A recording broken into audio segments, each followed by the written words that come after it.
Hebreus capítulo 13, último capítulo de Hebreus, do verso 1 ao verso 8.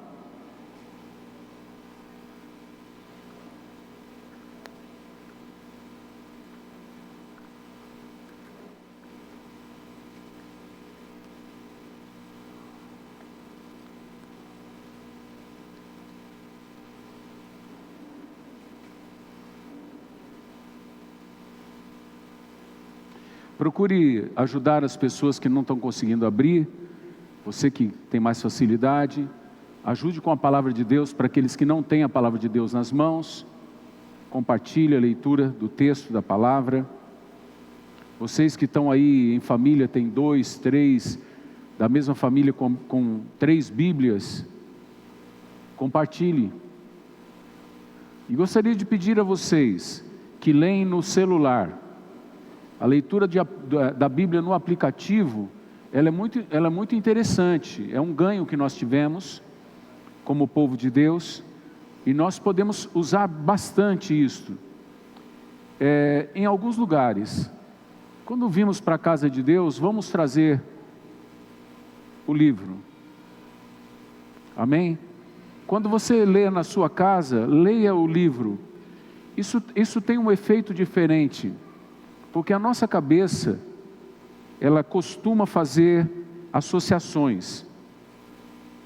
E uma das associações que fazemos com o celular é de que ele nos entrega coisas fúteis, coisas passageiras, coisas que podem ser esquecidas. A gente acostuma com isso, de pegar o celular, olhar o Facebook, olhar o WhatsApp, receber uma ligação. A gente entra no Instagram e outros aplicativos, e você usa aquilo e logo você esquece. Então, a sua mente pode fazer essa armadilha com você, de você ler um texto bíblico no celular e logo ela jogar fora aquele texto porque ele estava no celular.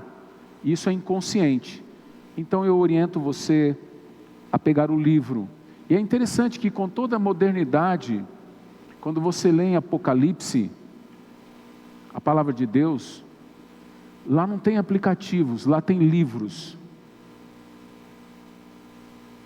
Vão ser abertos os livros. Então vamos acostumar com o livro, porque o celular todo mundo tem, mas Bíblia só crente carrega. Carregar o livro, só crente carrega. Então eu queria orientá-lo a manter este hábito, esta conduta de ter o livro em suas mãos. Sentir o cheiro dele, habituar-se com ele, é muito bom. Vamos lá, Hebreus capítulo 13. Hoje nós vamos falar sobre Jesus Cristo. Ele é o mesmo ontem, hoje e para sempre.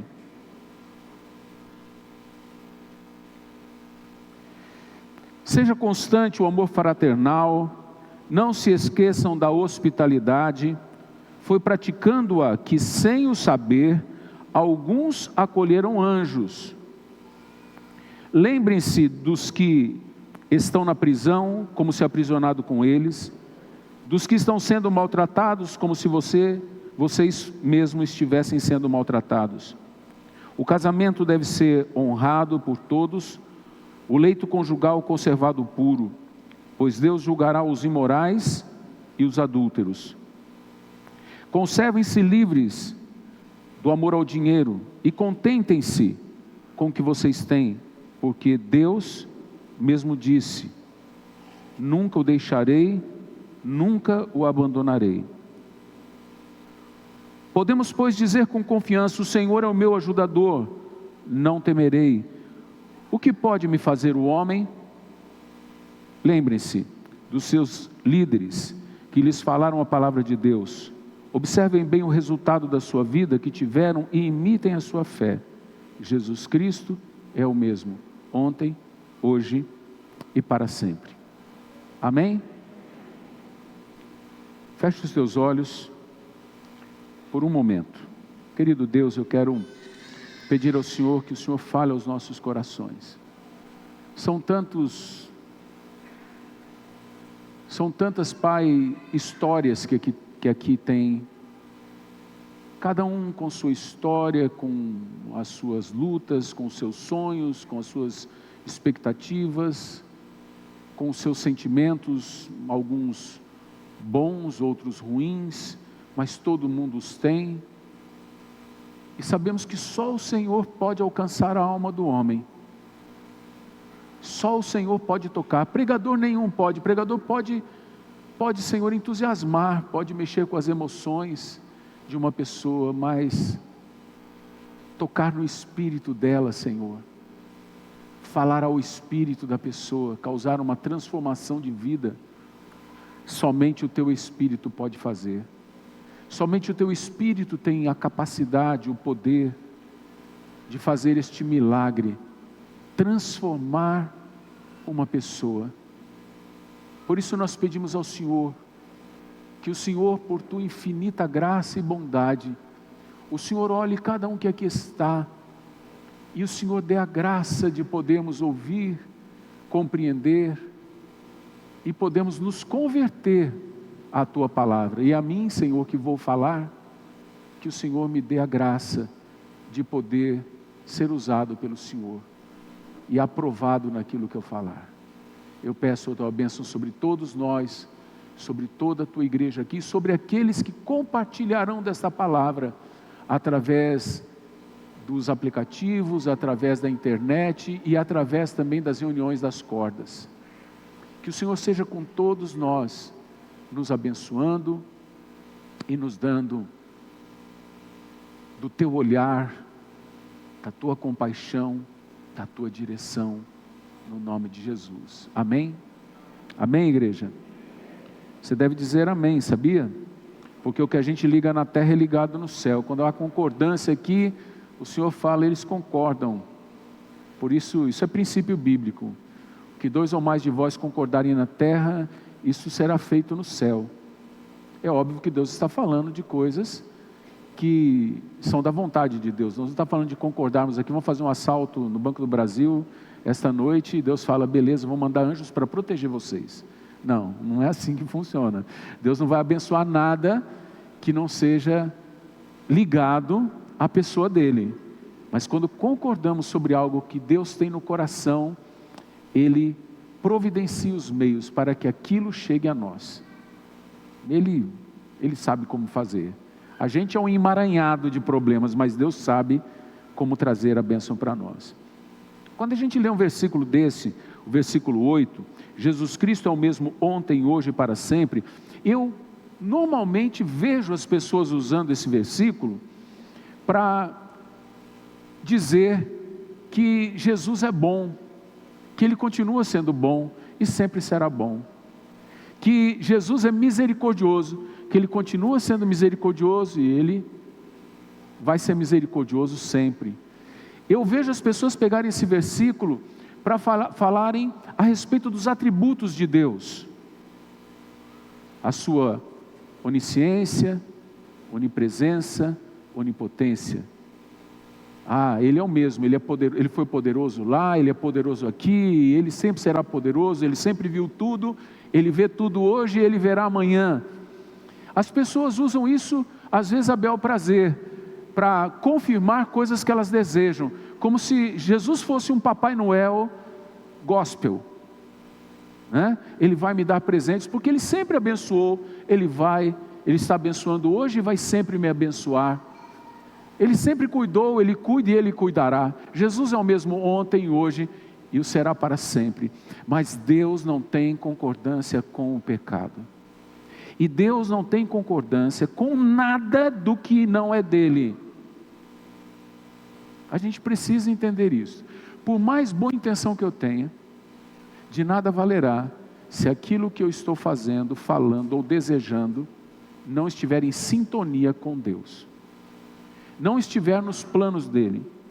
Deus não tem nenhum compromisso com aquilo que Ele não planejou, com aquilo que Ele não prometeu, com aquilo que Ele não falou.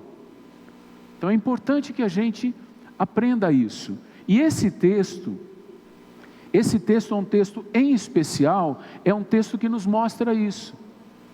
Porque esse texto é um alerta e ao mesmo tempo uma ameaça. Alerta para aqueles que querem andar bem e uma ameaça para aqueles que estão se desviando. E no final ele fecha com esse versículo: Jesus é o mesmo ontem, hoje e para sempre. Então nós precisamos entender que há alguns atributos que normalmente a gente não lembra. Justiça. Deus é justo. Deus é poderoso não só para me curar, para fazer um milagre, mas também para me lançar no inferno, para decretar minha morte eterna. Ah, mas Deus não faz isso. Faz. Ele faz. Deus é poderoso para escrever o meu nome no livro da vida, e como diz Paulo, Ele também pode cortar, Ele também pode riscar o nome do livro da vida. Então, se Ele tirou os galhos que eram naturais da videira e enxertou os jabuzeiros que somos nós, você acha que Ele não pode fazer conosco o que Ele fez com Israel? Ele pode. Por isso esse texto, irmãos, eu quero meditar com os irmãos e considerarem alguns fatos que esse texto mostra e que são importantes para nortear as nossas vidas. Então vamos lá? Vamos meditar nesses fatos que o texto mostra, sempre com a perspectiva: Jesus é o mesmo ontem, hoje e o será para sempre. Amém? Então vamos lá? O primeiro fato que nós podemos ver aí é que o cristão deve ser constante no amor fraternal. Ele diz: sejam constantes no amor fraternal. Ele começa dizendo isso. O cristão precisa se esforçar para viver bem com todos. Enquanto estiver em vós, tenha paz com todos, diz a palavra. Tem crente que é muito chato. Tem crente que é encrenqueiro. Tem crente que é mal-humorado, vive arrumando briga, arruma briga no trânsito, arruma briga em casa com os pais, arruma briga com os irmãos, arruma briga na igreja. Ele está sempre, parece que dos avessos. Ele acorda, parece que dos avessos.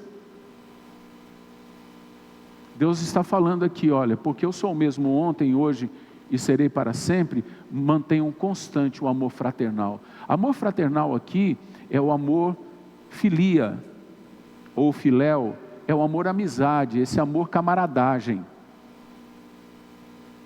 A gente precisa ser camarada com o outro. Quem não gosta de receber um abraço quando está precisando de um conforto? Você não gosta disso? Você está lá na pior, se sentindo mal, alguém vem te dar um abraço de amigo, aquele abraço que você sabe que é de amigo, né? É aquele abração de urso, não é de tamanduá que vai enfiar as unhas nas suas costas, mas aquele abraço gostoso, confortante, de uma pessoa que você sabe: estou contigo. É muito bom. Inclusive há pesquisas que dizem que o abraço é terapêutico. Ele pode curar. Que a gente deve abraçar em torno de 7 a 8 pessoas por dia. Que isso faz bem para a saúde. É interessante. Não vou mandar abraçar agora. Mas antes de ir embora, vocês podem abraçar uns aos outros e podem me abraçar também, que eu gosto de ser abraçado, tá? Muito bem. Esse amor fraternal, nós precisamos cuidar dele, uns com os outros, porque a gente está num mundo que vive com a ideia de que eu não posso perder, eu tenho só que ganhar, eu tenho que levar vantagem. Então quando eu me vejo desprestigiado, magoado, ferido, eu parto para cima. Se alguém me fala alguma coisa, eu já dou uma voadora e pronto, já resolvo na pancada. Deus está falando: não, você tem que lembrar de mim, eu sou o mesmo ontem, hoje, serei para sempre, e você deve ser constante no teu amor fraternal. Constância no amor fraternal. Constância é uma coisa que às vezes até interrompida, mas ela não permanece interrompida, porque você mantém isso na sua vida como um hábito: ser camarada com o outro, ser gentil com o outro, ser bondoso com o outro, ser misericordioso com o outro.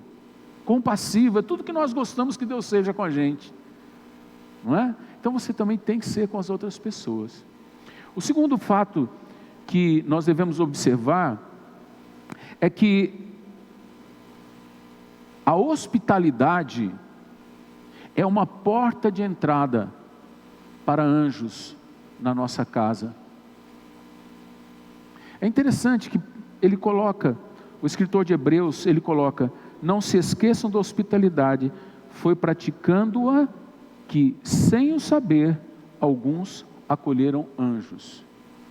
Olha só que o escritor de Hebreus, ele não é um judeu, ele não está no tempo da lei, nem dos profetas, ele está no tempo da graça, e ele está dizendo: Deus continua enviando anjos para nos visitar, para tomar café com a gente, para dormir na casa da gente, para sentar lá na corda. Você não sabe de onde a pessoa veio, o que ela está fazendo lá, ela apareceu na sua corda, às vezes é um anjo, você nem sabe que é um anjo.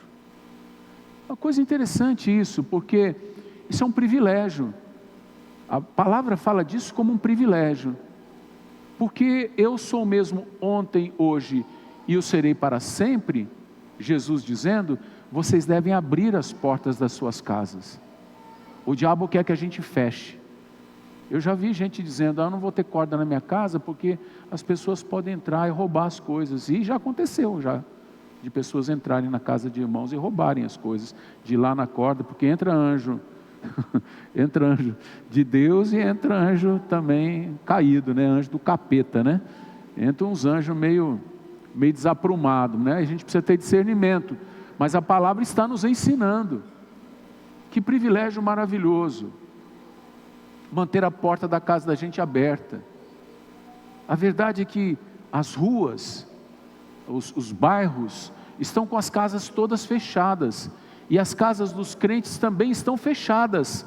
As pessoas sabem que ali mora um crente, mas não tem como chegar lá, porque o crente nunca abre as portas. E esse abrir de portas não significa necessariamente deixar portão aberto, porta aberta, tudo escancarado. Não é isso, a casa devassada, né? Não é isso, mas de que moram ali pessoas que são receptivas, pessoas que são acolhedoras. É isso que Deus está dizendo para a gente: sejam receptivos, acolhedores, porque alguns, sem perceber, acolheram anjos. Eu moro aqui nas chácaras, aqui atrás da Coca-Cola, e tem um trechinho ali que é ruim de andar, porque é tudo terra, né? E quando está sol, aquilo ali, a terra embaixo fica quente, solzão batendo por cima, e você tem que andar ali, pelo menos da minha casa até terminar a estrada de terra, são 2,5 km. E eu vejo pessoas às vezes obesas andando ali, pessoas grandes, com sacolas nas mãos, foram ao supermercado, já estão vindo de longe, porque o supermercado mais próximo é o Confiança, ou o Cavacame. Então você imagina, daqui na minha casa dá 6 quilômetros. Então você imagina uma pessoa obesa, com sacolas nas mãos, e eu vejo aquelas senhoras às vezes está correndo, suor pelo rosto, e a gente para dar carona, e ouve a frase: ninguém para.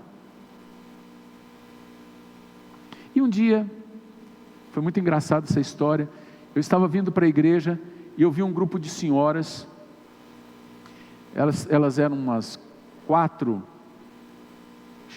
senhoras, e elas estavam andando todas grandonas, todas bem avantajadas, andando na estradinha, todas bem vestidas. Eu nunca as tinha visto por ali, e eu fiz uma brincadeira. Eu parei o carro e gritei: quem que pediu o anjo? E elas: glória a Deus, fomos nós. Eu falei: ele chegou, sou eu o anjo, pode montar, serva de Deus. Era tudo crente. É gostoso, né? E eu sou o anjo. A minha mulher, não sei se ela vai falar que eu sou um anjo, mas eu sou.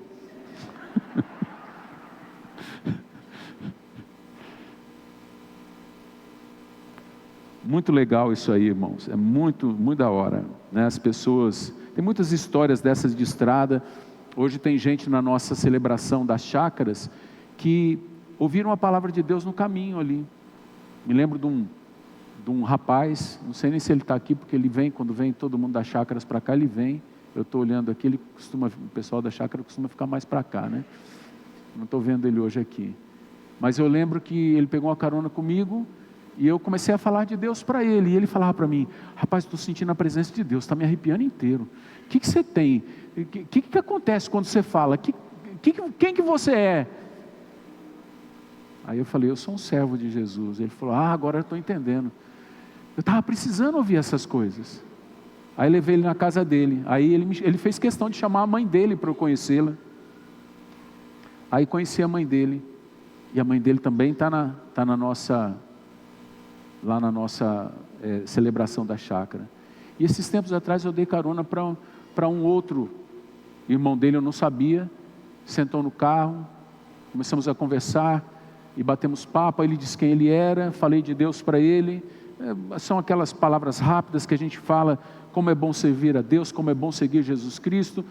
E esse rapaz desceu do carro, eu não pude levar ele na casa dele e ele foi embora. E no outro dia de manhã eu vejo um celular dentro do carro. Falei: bom, a única pessoa que entrou no meu carro diferente foi aquele rapaz, o celular sem bateria. Não dava para ver número, não dava para ver nada. Eu falei: eu vou lá na casa dele. E como eu sabia quem era, porque eu já tinha conhecido o irmão, já tinha conhecido a mãe, eu peguei e fui lá, bati palma. E ela me recebeu, a mãe me recebeu. Eu falei: esse celular aqui é do seu filho. Ele estava procurando e tal. Tinha passado pelo presídio. Estava precisando de alguém que desse, que acolhesse. Alguém que dissesse: não te vejo como uma pessoa má. Às vezes uma simples coisa assim é maravilhosa. Eu estava conversando com os pastores, terça-feira agora. Eu estava vendo aqui, o nosso companheiro voltou, viu, Maria? O rapaz que dormia aqui na frente do CT, ele voltou. Tadinho, ele estava dormindo aí terça-feira. Terça não, foi sábado, né? Foi ontem. Foi ontem. Olha como que eu estou perdido no tempo. Anjo é assim, irmãos. Um dia está aqui, outro dia está ali. Essas coisas. Você sabe como que é, não sabe? Os homens aí sabem como que é a vida de anjo? É assim, a gente perde noção de tempo, né? Essa coisa. E eu estava olhando, ele estava descalço, deitado em cima de um papelão. Eu tinha olhado no Clima Tempo no celular, naquele aplicativo Clima Tempo. Quando eu acordei estava 10 graus. Quando eu cheguei aqui na igreja era 8:30 da manhã, devia estar uns 12, 13 graus. Ele estava descalço, sem coberta, com os braços cruzados, deve ter tomado uns goró, que deve ter enganado ele, porque a cachaça faz com que o cara pense que ele não está com frio, mas ela na verdade está queimando a energia dele, queimando calorias dele, e ele está exposto à morte, inclusive, por causa de pressão arterial elevada e coisas assim. Eu estava vendo ali e pensei comigo: Jesus, esse cara está na porta da igreja e nós não estamos fazendo nada para ajudá-lo. Eu pensei em mim, porque daqui a pouco eu vou falar sobre isso, né? Aqui ele fala da hospitalidade, mas logo em seguida ele fala: lembre-se dos que estão na prisão, como se aprisionado com eles, dos que estão sendo maltratados, como se vocês estivessem sendo maltratados. Ele está falando aqui da família da fé, ele está falando dos irmãos que estão presos, ele está falando dos irmãos que estão sendo maltratados, tanto nas prisões romanas, quanto naquelas embarcações romanas, nas galés, quanto nos estádios, né, nos coliseus que havia em Roma, quando se fazia espetáculo com aqueles irmãos. O próprio apóstolo Paulo passou por muitas situações onde foi espancado e tudo mais. Mas tem pessoas que estão aprisionadas na alma. Talvez aqui dentro haja alguém aprisionado, não consegue sair daquele pensamento terrível que ocupa a cabeça dele. Alguns estão talvez como esse rapaz, aprisionados por um vício. São escravos, são cativos. Eles já não são mais donos de si mesmos. Eles pensam que são, mas eles são escravos. Estão presos. E a palavra de Deus está dizendo para nós: lembrem-se dos que estão na prisão. Então a gente também vai ser hospitaleiro, mas a gente também tem que se lembrar daqueles que não vão entrar nas nossas vidas, nas nossas casas, mas nós temos que entrar na vida deles, nas casas deles. Nós temos que entrar talvez dentro de uma cadeia, dentro de um presídio, dentro de uma casa de recuperação, talvez uma casa, como eu não lembro mais como se chama a FEBEM de hoje, é casa, como que é a Fundação Casa, né? Talvez nós tenhamos que entrar na Fundação Casa, para visitar alguém.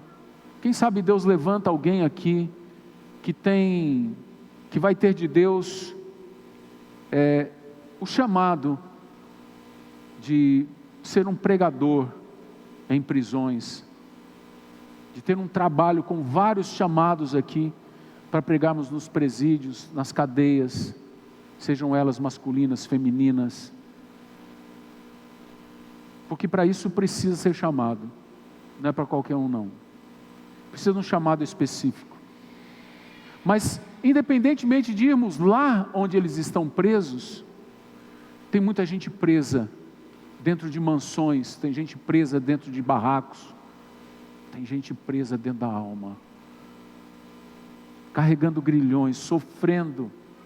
E sabe, quando os crentes chegam perto, ao invés de às vezes estenderem as mãos, o crente critica. Às vezes a pessoa está presa na depressão, na síndrome do pânico, e o crente fala: larga de dar chilique. Às vezes é da família. Larga de besteira. Isso é fraqueza.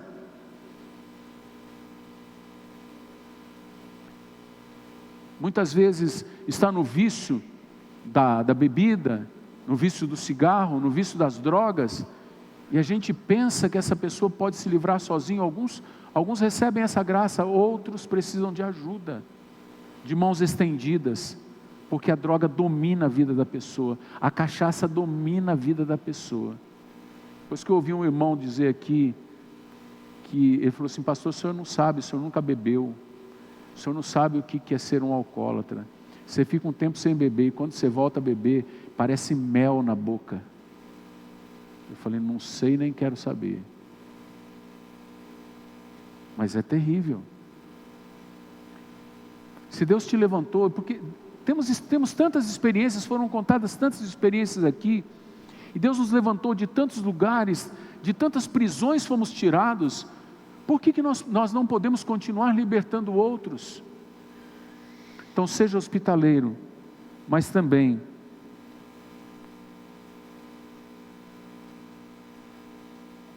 comunique-se com o sofrimento daquele que está padecendo alguma situação difícil. Comunique-se comunicar-se não é falar, comunicar é tornar comum. Esse comunicar aqui que eu estou dizendo, essa coisa de ter em comum o sofrimento, a luta, a dificuldade. Irmãos, nós precisamos ser mais empático com as pessoas. Isto é, nós precisamos sentir um pouco mais as pessoas, nos aproximarmos um pouco mais das pessoas. Às vezes a gente vê uma pessoa irritada, nervosa, a gente mal sabe o que vai ali dentro daquela pessoa. O pessoal fala que eu gosto de contar história, né? E eu gosto mesmo, porque com 60 anos você já tem algumas histórias para contar, né, Toninho? É o meu caso. Toninho falou que eu ia orar para eu não contar história hoje, né? Eu falei que quando eu estou cansado eu conto mais história, que eu ia dormir um pouco antes de vir para o culto para não contar tanta história, mas eu não resisto, irmãos. É uma coisa assim, sabe, está dentro de mim. Eu tenho que falar. Eu estava na casa dos meus pais. Você vê que já faz tempo isso, meus pais já faleceram já há algum tempo. Eu estava na casa dos meus pais, chegaram duas sobrinhas. E elas chegaram brigando, porque uma estava usando o celular da outra. E uma dizia para a outra assim: eu não tenho licença para você usar meu celular. Ah, larga de ser miserável, dizia a outra. Larga de ser miserável. Você é miserável, munheca, miserável, mão de vaca. E a dona do celular estava muito irritada. Mais nova, mas irritadíssima. E elas começaram a se ofender. Primeiro a que estava irritada, e eu assistindo aquilo. E eu não sabia que a mais nova tinha uma pendência comigo. Eu não sabia. Porque um dia eu chamei ela de neguinha. Porque ela era mais escurinha, mais moreninha. Mas chamei de forma delicada. Falei: ô minha neguinha. Ela não gostou. Ela ficou brava. Mas ela não me falou, mas ela guardou a mágoa. Ela não é negra. Ela só tem a pele mais morena. Mas ela achou uma ofensa aquilo. Ela achou que eu estava humilhando ela. E eu estava sendo gentil, gracioso, brincando com ela. Mas eu não sabia desse fato. Aí eu estou lá assistindo aquela história, aquela dificuldade ali entre as duas. Então, sabe, me veio na cabeça: dá um abraço nela, né? Na neguinha. Dá um abraço nela. E eu então fiz assim para ela. Ela olhou para mim e falou assim: o que foi, tio? Eu falei assim: eu estou precisando de um abraço.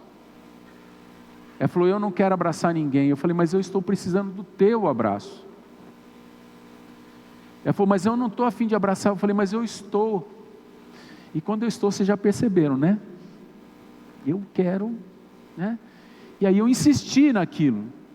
Aí chegou uma hora que ela se rendeu.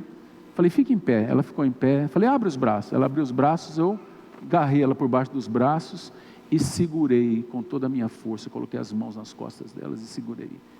E fiquei segurando ela. E ela estava nervosa. De repente, irmãos, foi como se uma bola de fel saísse pela boca dela. Ela começou a chorar. Chorar, chorar, chorar, chorar, chorar compulsivamente. E quando ela parou com os soluços e com o choro, eu percebi que uma cura tinha se operado ali. E ela falou para mim: tio, eu tinha mágoa de você. Eu falei: por quê? Foi porque um dia você me chamou de neguinha. Eu falei: eu te chamei algum dia de neguinha? Você me chamou. Eu falei: mas o tio te ama. Se eu te chamei era porque eu estava brincando com você. Mas eu não peguei por bem aquilo não, peguei por mal. Que você estava querendo me ofender. Não é que ela é racista, é que ela pensou que eu fosse racista. E que eu estivesse sendo racista com ela, ofendendo ela. Ai, que bobeira, né? Mas para ela foi importante. Eu podia ter permanecido nessa discussão com ela. Não foi isso, não foi aquilo. Bom, você está curada, glória a Deus. Então dá um abraço no tio aqui, vem cá. Dei outro abraço nela. Ela é amicíssima minha hoje, uma pessoa com um coração extremamente bondoso. Deus a curou com aquele abraço. Não só com aquele abraço, mas uma das ferramentas usadas por Deus para curá-la foi aquele abraço. O teu abraço, a tua gentileza curará muitas pessoas. Às vezes está do teu lado. Então, porque eu sou o mesmo ontem, hoje, eu serei para sempre. Lembre-se de ser hospitaleiro, mas lembre-se de se comunicar com a dor do outro, com a dificuldade do outro e com as limitações do outro. Um quarto fato aqui é a questão da honra do casamento. E aqui eu vejo uma severidade maior, porque até agora é como assim: seja bondoso, misericordioso, amor fraternal, hospitaleiro, vá visitar as pessoas, porque quando você fizer isso a alguém, você vai estar fazendo a mim. Mas agora ele fala: honre o casamento, mantenha o leito sem mácula. Isto é, seja limpo, seja santo no tratamento do seu casamento. Não misture. Que o teu leito seja um leito puro, limpo. Que o teu relacionamento com a tua esposa, com o teu esposo, seja um relacionamento franco, sincero, honesto e limpo. E ele aqui, ele ameaça. Lembra que eu sou o mesmo ontem, hoje e o serei para sempre. E ele faz uma ameaça, fala, o casamento deve ser honrado por todos. Não podemos negociar, Deus odeia o divórcio. Isso é palavra de Deus. Mas ele diz também, o casamento deve ser honrado por todos, o leito conjugal conservado puro, pois, aí vem a ameaça, pois Deus julgará os imorais e os adúlteros. Ele não está falando só de botar uma outra mulher na cama, você que é homem, ou eu que sou homem, ou do marido, né? E a mulher colocar um outro homem na sua cama, ou deitar na cama de um outro homem, ou deitar na cama de uma outra mulher, ou até relações espúrias. A palavra de Deus, né? Relações homoafetivas, relações de zoofilia, pedofilia e outras coisas mais, que são todas condenadas por Deus. Ele não está falando dessa questão, dessa questão tão somente, ele está falando também da imoralidade, das palavras que falamos, das coisas que estamos vendo, do que está enchendo a nossa mente, das fantasias que podemos estar colocando na nossa mente, pornografia. Tem muito crente vendo pornografia. A internet hoje, ela é um lixão. Tem crente abrindo as páginas que saltam na sua frente e olhando televisões, esses canais por satélite a cabo, que trazem filmes pornográficos, indecentes. E tem crentes que estão olhando. Não é simplesmente um filme onde ele viu uma indecência. Não, ele está olhando porque ele quer ver indecência. Ele está cultivando aquilo na vida dele. Deus está falando que isso suja o nosso leito, que isso suja o nosso casamento. E Deus está dizendo aqui, eu sou o mesmo ontem. O que ele fez com os imorais no passado? Ele faz hoje. E ele fará amanhã. Jesus ele não se tornou um popstar. Jesus não se tornou como que diz esses meninos que ficam na internet agora, são blogueiros, como que é? YouTubers. Jesus não se tornou um youtuber bacaninha, da paz e amor, bicho. Isso era na minha época, né? Agora não tem mais bicho. Agora os bichos não falam mais que é bicho, mas é bicho do mesmo jeito, né? Jesus não está nessa não, irmãos. Jesus continua sendo aquele que escreve o nome no livro da vida e que risca o nome do livro da vida. Jesus criou um lugar chamado inferno, e criou um outro pior que o inferno, chamado lago de fogo e enxofre. E as pessoas que não obedecerem vão para esse lugar e vão sofrer penas eternas. Jesus não é bonzinho. Bonzinho é Papai Noel. Jesus é justo. Jesus é fogo consumidor. João, quando tem a visão de Jesus lá em Pátimos, na ilha de Pátimos, quando ele é arrebatado, que ele vê Jesus no trono, ele descreve, ele não consegue fazer um retrato de Jesus. Ele descreve Jesus de uma forma parcial. Ele diz: aquele que está sentado no trono. Ele não fala de forma categórica, porque ele não consegue descrever de forma clara o que ele está vendo, porque é tão grande, porque é tão intenso, que ele não tem palavras para descrever. Então ele chama Jesus de aquele. Ele fala: aquele que está sentado no trono. Os seus olhos são... O que eu falo dos olhos dele? Os seus olhos são como chamas de fogo. Sabe o que significa olhos como chamas de fogo? São olhos que penetram e queimam o pecado. A gente engana todo mundo, irmãos, por um tempo, por pouco tempo alguns, mas nunca enganamos a Deus. Por isso, Jesus está falando, eu sou o mesmo ontem. Vocês lembram quando eu mandei fogo do céu sobre Sodoma e Gomorra?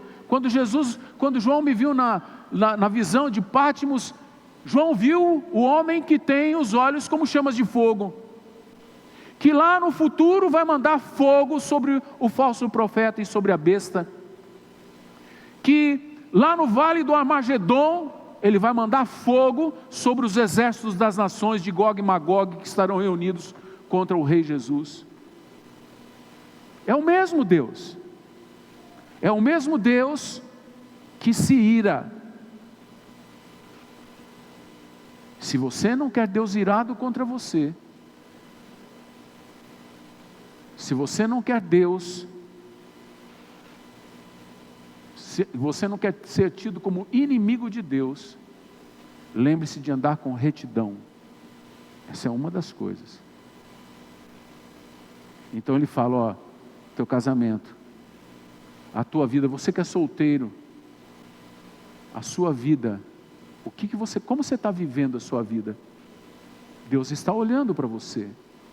E a gente eliminou o velho de barba branca com o pedaço de pau na mão para dar na cabeça dos outros, né? Porque antigamente tinha-se essa ideia de Deus, né? Pelo menos eu tinha essa ideia de Deus, de que ele era um velho de barba branca, sentado num trono, e que ele estava só olhando assim para matar como se fosse um pernilongo, né? Pá! Ah, miserável, Mateus C, está vendo? Pá! Parecia que era um Deus punitivo, e foi eliminado esse Deus do evangelicalismo do nosso tempo. Deus ficou muito bonzinho, mas o Deus da palavra, Ele é justo, e Ele continua sendo fogo consumidor. Os pastores podem pregar por aí que vai dar tudo certo, mas com Deus só dá certo o que está no coração de Deus. Deus não tem pacto e nem acerto com nada que não é dele. Deus vai mandar você para o inferno, sim, se você não andar segundo a sua vontade. Não tem acordo com Deus. Deus não faz acordo. Deus não negocia. Deus tem o melhor para você, e Ele não vai negociar com você o pior que você tem para dar. Mesmo que pareça muito bom para você, o nosso melhor é lixo para Deus. O nosso melhor ato de justiça é como um trapo de imundícia. Então o Deus da palavra continua sendo esse fogo consumidor, que o escritor diz, dura coisa é cair nas mãos do Deus vivo. Dura coisa é cair nas mãos dele. Deus não é brinquedo não, irmãos. E Ele está dizendo aqui, olha o seu casamento, ele deve ser honrado. E nós, está falando para a igreja, que o casamento seja honrado por todos. Irmão, quando você vê alguém que está a ponto de se separar, nunca diga para a pessoa, separa tonto, separa tonta. Ah, já traiu muito você, separa. Não faça isso. Não é da tua conta. Sempre diga para a pessoa o quanto Deus dá importância ao casamento. O casamento não é uma coisa que a gente desfaz, porque o que Deus uniu não separe o homem. Não se meta naquilo que você não foi chamado, mesmo que te pediram opinião, não dê opiniões que vá contra a vontade de Deus. Mas pastor, eu estou vendo que ela está sofrendo, eu estou vendo que ele está sofrendo. Deixe eles se resolverem, diga para eles irem aos pés de Jesus, diga para eles buscarem a Deus, diga para eles aprenderem a viver com os problemas e aprenderem a resolver os problemas. Jamais diga para eles fujam do casamento. O divórcio sempre será um erro, sempre, nunca é bom. Ninguém que casou a segunda vez gostaria que o primeiro casamento tivesse dado errado. Todo mundo que casa a primeira vez casa para dar certo, e porque não deu certo, casa a segunda vez para fazer o quê? Para dar certo. E tem alguns que chegam na casa do Senhor já com terceiro casamento, quarto casamento, não deu certo em nenhum, mas eles sempre desejaram que desse certo. Então chegou a hora de parar aí, e de mudança na vida. Por isso, vocês que são mais jovens, que ainda não casaram, eu quero dar um conselho para vocês. Pensem bem antes de casar. Não vá pelo coração. O coração engana a gente. Não é porque você está sentindo aquela coisinha lá dentro, sabe? Que vai funcionar. Com quem você está casando. Se você casar com um cara gente ruim, não tem jeito de dar certo. Você casa com alguém que não tem a tua fé, que não crê no teu Deus, porque é assim, está aqui eu, está aqui minha mulher, e no meio de nós está Deus. Vou fazer assim, ó, Deus está aqui, minha mulher está lá, e eu estou aqui. Eu e ela temos entre nós uma referência. Deus é a nossa referência. Mas não, eu casei com ela, ela não crê em Deus. Eu tenho a referência, mas ela não. Aí eu falo para ela, mas Deus fala, ela fala assim, eu não tenho nada a ver com isso. Eu sou feminista.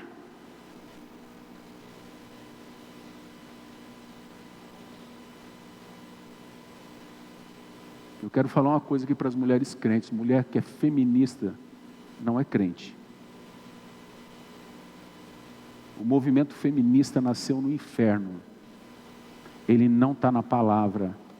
Os princípios dele são contra a palavra de Deus. Mulher que quer ser independente, não case. Porque se você casar, você vai ter um cabeça sobre você. Se você é uma mulher cristã, tem um cabeça sobre você, é o teu marido. Ah, mas eu sou feminista, então se converta. Pegue o movimento feminista e traga para dentro da Bíblia e me mostre. Eu boto saia no mesmo dia. A palavra de Deus é muito séria, irmãos. Casamento é muito sério. O povo está dizendo divorcie. Eu vi uma feminista conversando com uma irmã, dizendo para a irmã, nós ganhamos o direito de divorciar. E a irmã falou exatamente essas palavras. Eu até queria trazê-la aqui para ela falar sobre feminismo, mas ela é muito ocupada, é uma deputada estadual de Santa Catarina. Mas o dia que as mulheres aqui puderem ouvi-la, eu não lembro o nome dela, mas eu posso colocar na internet o nome dela para vocês. Lembre de escutá-la.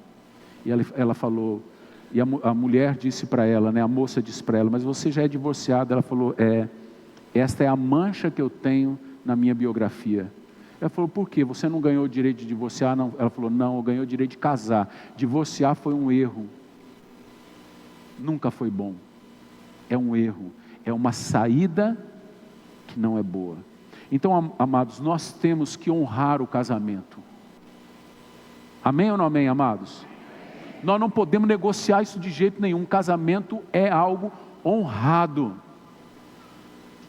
É algo que Deus ama. Vamos aí para o nosso quinto fato. O quinto fato, irmãos, está no versículo de número 5. Olha que delícia.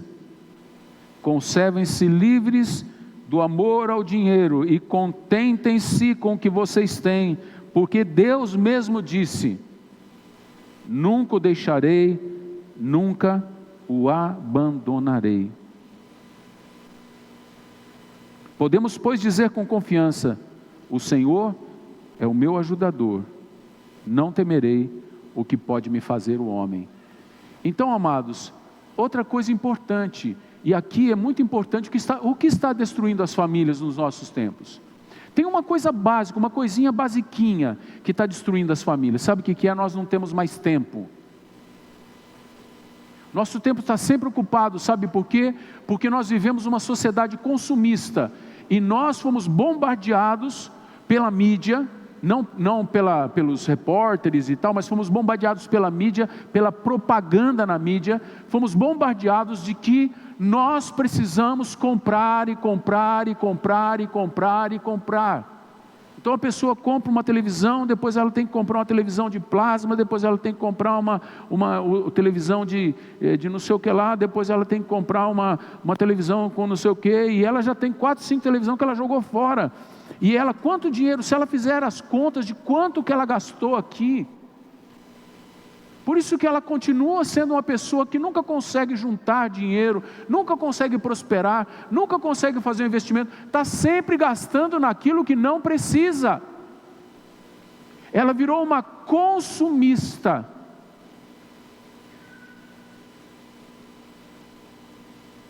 Precisamos aprender a deixar de sermos consumistas. Por quê? Porque quando a gente não é consumista, a gente não fica com culpa por não ter.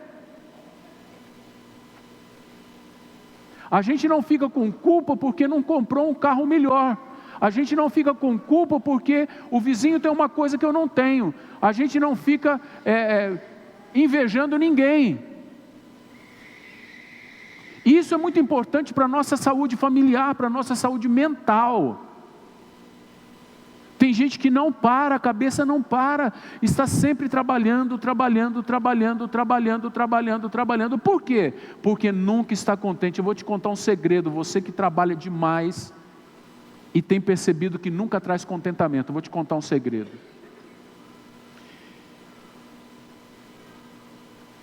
Dura coisa é levantar de madrugada, comer o pão de dores, sabe por quê? Porque aos seus amados Deus dá enquanto eles dormem. O que vai te fazer viver bem não é o dinheiro, mas é a confiança que você tem em Deus. Porque Deus é o Jeová Jiré, ou Yavé Jiré, ou Javé Jiré. Deus é o Deus que provê, Ele é o provedor. Você precisa confiar no teu Deus. Eu vou prover para você, eu te sustento. Enquanto você querer se sustentar, enquanto você quiser se manter, enquanto você lutar por suas coisas, como se dependesse de você, você está cometendo um grande erro. Dependa de Deus. Ah, pastor, mas se eu não trabalhar, eu não vou ter o que comer. É óbvio que você não vai ter o que comer, mas trabalhar demais não é bom não. A gente tem que trabalhar com prudência. Você fica inventando coisa para fazer o dia inteiro. Final de semana, você não tem tempo para a família. Daqui a pouco você ganha o mundo inteiro e perde a sua alma, perde a sua família, perde a sua esposa, perde os seus filhos. Porque nunca está bom para você o que você tem. Então o Senhor está dizendo que nós devemos nos conservar livres do amor ao dinheiro. E que nos contentemos com o que temos. É tão triste quando a gente vê uma pessoa que tem muitas roupas, mas nunca está contente, precisa de mais uma. Tem muitos calçados, mas nunca está contente, precisa de mais um. Mas como é bonito quando a gente vê uma pessoa que ela se sente, ela está satisfeita, ela é uma pessoa tão, como que eu diria, eu não sei se eu vou achar o termo, mas ela é uma pessoa que ela é tão consistente como pessoa, que ela não precisa ter tanto, ela está feliz com o que tem. E outra coisa, quando você não é feliz com o que tem, você ensina para os seus filhos a não serem felizes, eles já crescem ansiosos, porque eles viram o pai na ansiedade, eles viram a mãe na ansiedade. Eles crescem olhando para as coisas que não são deles. Eles aprenderam com alguém, aprenderam com você. Então, é uma coisa que é saudável não só para mim. Quando eu fico reclamando das coisas que eu não tenho, meus filhos estão ouvindo eu falar isso. Quando meu filho ou minha filha fala que ela quer alguma coisa que a amiguinha lá, que ela viu no parque, que ela viu na escolinha, que tem e ela não tem, quando ela fala com você e ela percebe que para você é muito importante dar para ela o que a outra tem, ela percebe que o que ela tem não é importante, o importante é o que é da outra. Percebeu? Você entendeu o que eu falei? Eu vou falar de novo. Quando a tua filha, teu filho vem e quer uma coisa que ele viu com o outro na escolinha, e ele percebe que você deu importância naquilo, que você ficou frustrado porque o teu filho não tem, porque teu filho chorou por alguma coisa, quando ele percebe isso, ele se toca de que você não dá importância ao que ele tem, mas você dá importância ao que o outro tem. Então então realmente ele tem razão, o que ele tem não é importante. Ele cresce com isso no coração, e ele vai viver o resto da vida tentando satisfazer um buraco que se abriu, porque o pai e a mãe não valorizaram o que ele tinha. Então o que o pai e a mãe devem fazer, pastor? O pai e a mãe devem falar para ele assim: você não precisa daquilo para ser feliz, filho. Ah, mas todo mundo tem. Você está vendo como você é importante? Você é diferente. Ame o que você tem. Goste do que você tem. Foi isso que o pai deu para você, foi isso que a mãe te deu para você, com todo carinho. Ame isto. Seu filho vai olhar e vai falar assim: eu tenho que amar mesmo o que eu tenho. É realmente bom o que eu tenho. Meu pai fala que é bom, minha mãe fala que é bom. Cuidado, irmãos. Então não amem o dinheiro, não sejam consumistas, contentem-se com o que você tem, porque Deus mesmo disse: nunca o deixarei, nunca o abandonarei. O sexto fato que está nesse texto é que o homem não pode fazer nada contra você que Deus não permita. Eu já li o texto, versículo 6. Alguém me perguntou esses dias pela internet: você é a favor da posse de arma? Eu sou a favor. Eu sou a favor. Aí você perguntaria para mim: você compraria uma arma? Eu não. Eu não quero arma na minha casa. Mas não quero que pessoas que querem ter não tenham o direito de ter na casa delas, porque a posse da arma é diferente do porte de armas, né? Então se a pessoa quer ter lá na casa dela, eu acho um absurdo uma nação ser desarmada para depois ser usada a bel prazer. Quer dizer, fazem o que querem, como estão fazendo agora na Venezuela. O povo não tem nem como reagir. Eu fui criado com minha família com arma em casa. Meu pai tinha arma em casa. Meus avós tinham arma em casa. Meu avô tinha uma carabina na casa dele. Era uma carabina, sabe aquelas carabinas de filme de faroeste? Que faz assim, de repetição. Você bota um monte de coisa, pulos, arma antiga, aquelas Winchester antigas, cano curto. Minha avó tinha aquilo ali, meu avô tinha. Meu pai conta histórias da família onde eles tiveram que enfrentar pessoas dentro de casa, armados. Pessoas que queriam, porque essa cidade aqui, irmãos, hoje a gente goza de uma paz tremenda, mas essa cidade foi lugar de muita morte, morreu muito índio aqui. Essa cidade, muita gente morreu por grilagem de terra nessa região. Essa região onde nós estamos, pessoas morreram aqui porque compraram a posse da terra, mas veio alguém mais esperto e tomou a terra. Como não quis sair da terra, foram mortos. Nossa cidade tem manchas de sangue. E meu pai contou uma história que quando ele era menino, ele viu que chegaram algumas pessoas na casa dele, na casa do meu avô, que era aqui na Santa Augusta. Ele abriu essa fazenda, a casa da sede, era a casa dele, e ele sentou na mesa, a pessoa do outro lado, e a pessoa disse para ele que ele não tinha o direito à terra, e ele tinha aberto tudo, ele tinha a posse da terra, e ele tinha construído a casa, as casas da colônia, foi todo ele que construiu, e com as próprias mãos. E de repente o homem bateu na mesa, como quem estava desaforando, e ele se levantou com duas armas na mão, e a minha avó saiu de trás da porta com a carabina na mão, e pronto, resolveu-se o problema, a terra ficou com eles. Era assim que se resolvia no passado. Ninguém matou ninguém, mas todo mundo ficou esperto, porque todo mundo tinha que se defender. Eu não quero isso na minha casa, porque eu creio nisso que está dizendo aqui. E eu não oriento você a ter arma na sua casa. Não oriento ninguém a ter arma em casa. Ah, mas o senhor é a favor de que tenha uma lei? Eu sou a favor de que todo mundo tenha liberdade de se armar e defender o seu próprio patrimônio. Mas eu entendo que um crente não precisa disso. E eu não quero isso na minha casa. Eu quero confiar nisso. O Senhor é meu ajudador, não temerei o que pode me fazer o homem. O homem pode me matar, pode matar o meu corpo, mas eu só temo um que pode pegar o corpo e a alma e lançar no inferno. Então eu não preciso de arma na minha casa, porque o homem não pode nada contra mim. Nós não precisamos de vingança, nós não precisamos ficar cozinhando pessoas na nossa vida. Eu já falei demais hoje, nós já estamos com o culto cumprido, o culto já está cumprido, né, irmãos? E por último, todo cristão deve lembrar de imitar o seu líder. Nós pastores, em geral, vivemos muitos dramas, porque a gente dá a vida da gente, eu choro todas as mortes, eu tenho que orar por todas as doenças, assim todos os pastores são assim, oramos por todas as doentes da igreja, choramos todos os velórios da igreja, nós passamos coisas que os irmãos não sabem, a nossa alma vive muitas vezes em frangalhos, e muitos pastores só sabem receber críticas, só sabem ser julgados, traídos, abandonados, criticados, com a família deixada de lado.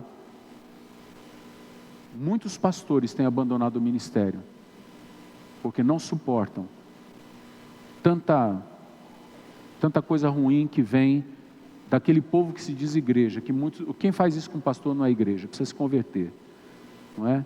Nós precisamos fazer o que com os pastores? Você tem que olhar o seguinte, olhem para mim, olhem aqui na minha direção. Você acha que eu sou uma pessoa digna da sua confiança?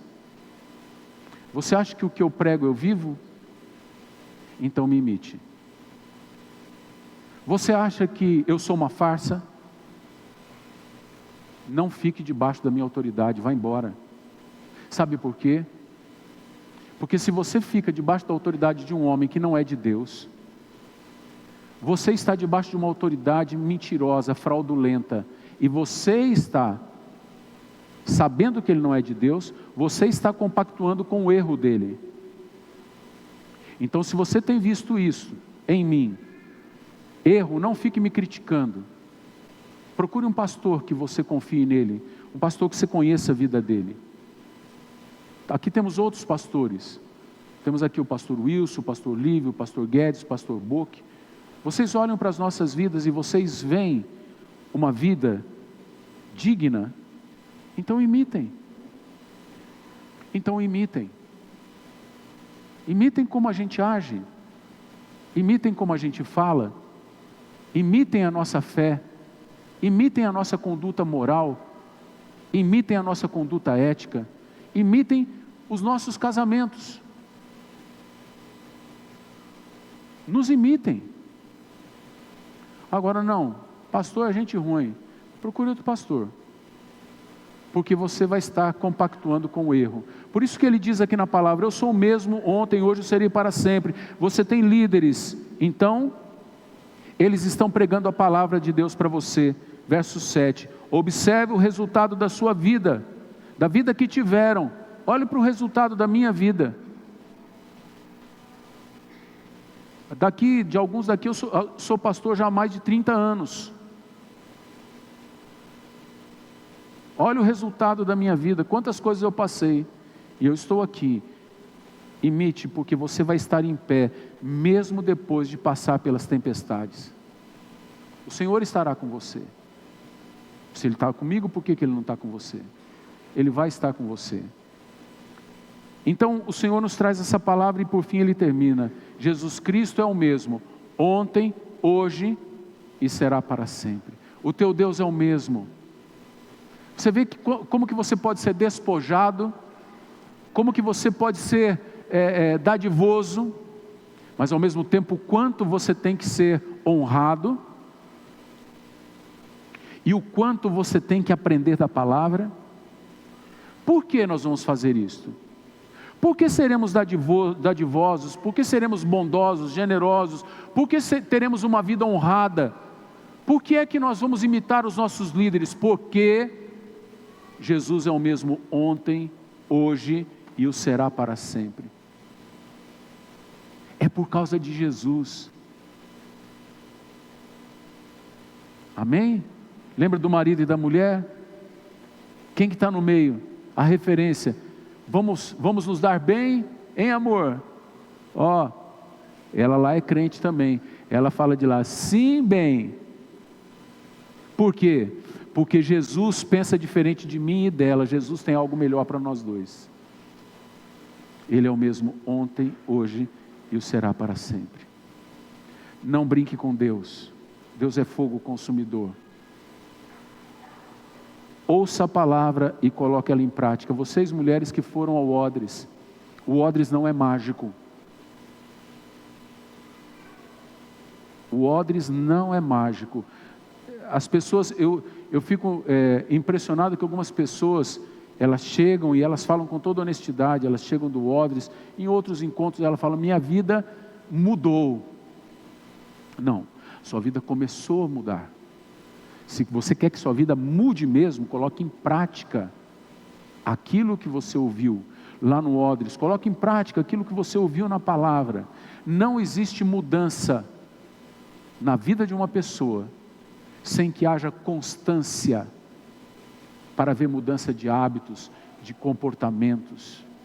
A gente entendeu, eu entendi, fez sentido para mim, é muito bom o que eu ouvi, é muito bom o que eu vi, mas se você quer mudança real, você tem que apostar naquilo que a palavra diz.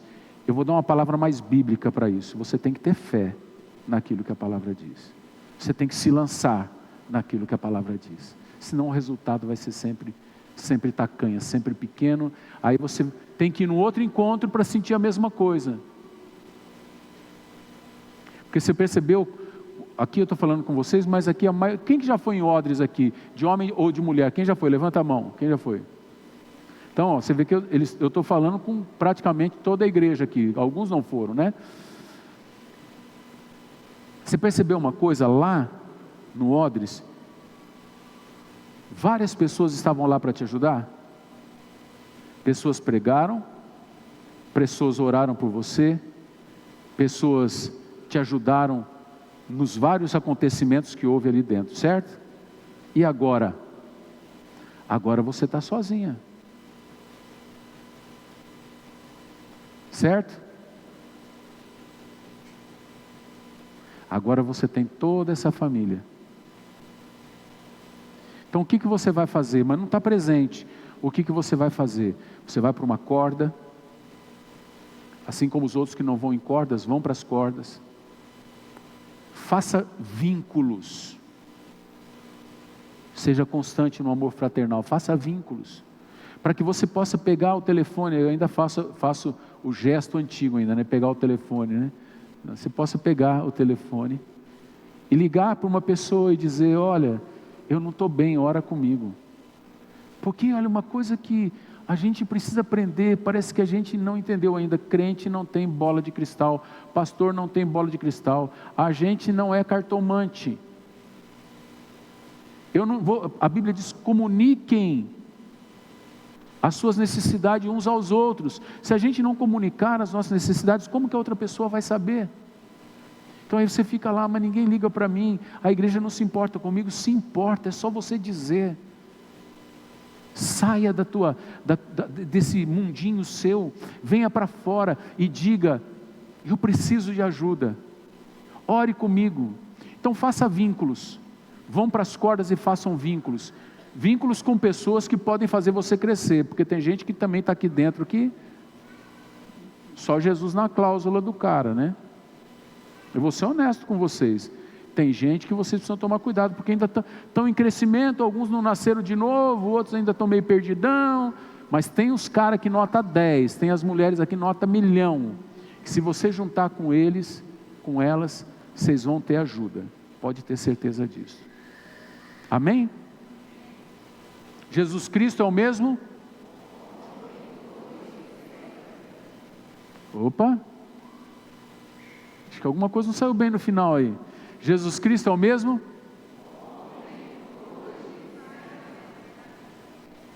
Opa! Vamos falar, eu vou falar, é porque estão falando traduções diferentes, né? Jesus Cristo é o mesmo ontem, hoje e para sempre. É o mesmo para sempre. Amém? Vamos falar de novo? Jesus Cristo é o mesmo ontem, hoje e para sempre. Agora só vocês. Jesus Cristo. E você.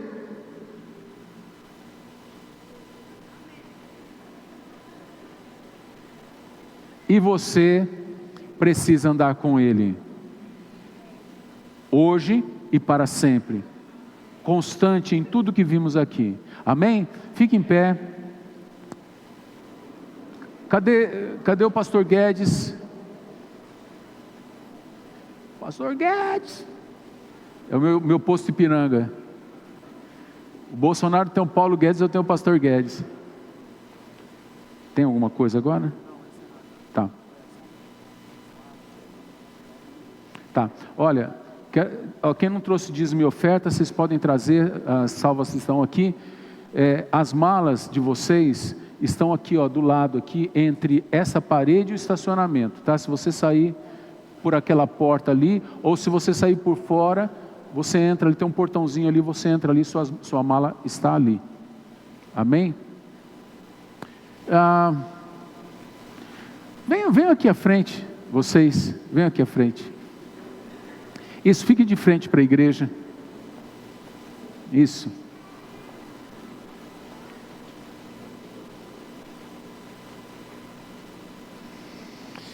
Ai, Jesus. Só quem foi sabe como funciona, né? Tem algumas coisas que dói para sair, né? Tem umas coisas dilurida, que nem uma encravada, mas depois que sai é um alívio. Não é verdade? Irmãos, eu tenho certeza que essas mulheres pagaram um preço alto para estarem aqui hoje. Queria que você levantasse a sua mão. A nossa oração final será abençoando-as, e depois eu vou orar abençoando cada um de vocês. Levante as suas mãos enquanto eu oro. Deus querido, eu quero te pedir por essas amadas irmãs em Cristo. Algumas que estão começando a dar os primeiros passos agora. Algumas que retornaram à fé.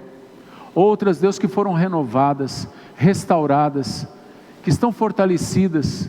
Senhor, eu quero pedir ao Senhor que pela Tua graça e grande misericórdia e compaixão que o Senhor tem, o Senhor tome cada uma delas pelas mãos, e o Senhor ajude-as na caminhada, ajude inclusive dando-lhes fé para crer que o Senhor está com elas, e para clamarem ao Senhor em tempo oportuno. Por isso, Senhor, eu quero pedir que o Senhor as abençoe, quero te agradecer por tê-las no odres, nesse odres tão abençoado. Quero te agradecer por todas que trabalharam. Que frio fez essas noites, Senhor, que frio fez nessas manhãs, mas elas ficaram firmes, e todos os que trabalharam o fizeram, Senhor, com excelência. Obrigado pela vida do pastor Guedes, da Fabiana, que tiveram lutas inclusive em casa, para estarem trabalhando nesse odres. Que o Senhor os renove, que o Senhor abençoe, e na pessoa deles eu oro por todos aqueles que trabalharam, que haja renovo, que haja fortalecimento de fé, que haja, Senhor, capacitação do Senhor, porque a gente cansa, Deus, a gente fica exausto, mas o Teu Espírito é maravilhoso, o Seu Espírito nos renova. Por isso eu peço que o Senhor renove a cada um daqueles que pagaram para trabalhar, Senhor, pagaram para servir, assim como o Senhor fez, pagou para servir e pagou com a própria vida. Obrigado, Deus, que o Senhor levante outros e outras, que casas se abram, que cordas se multipliquem, que o Evangelho chegue a toda essa cidade, que dessa cidade se levante, Pai, inúmeros missionários, missionárias, pastores para servirem na obra, líderes exemplares, líderes eficazes. Nós abençoamos, Senhor, o Teu povo assim, em nome de Jesus. Que a graça do nosso Senhor e Salvador Jesus Cristo, o amor de Deus, o nosso Pai, a comunhão, a consolação do Santo Espírito de Deus repouse sobre a tua vida, meu amado, minha amada irmã, e que esteja conosco ao redor da terra com toda a igreja, e até que Jesus volte para nos levar para a casa do Pai. Que o povo de Deus diga amém. Amém. Que o nome do Senhor seja glorificado, igreja. Amém. Venham recebê-las, deem um abraço nelas. Deus abençoe, uma ótima semana em nome de Jesus.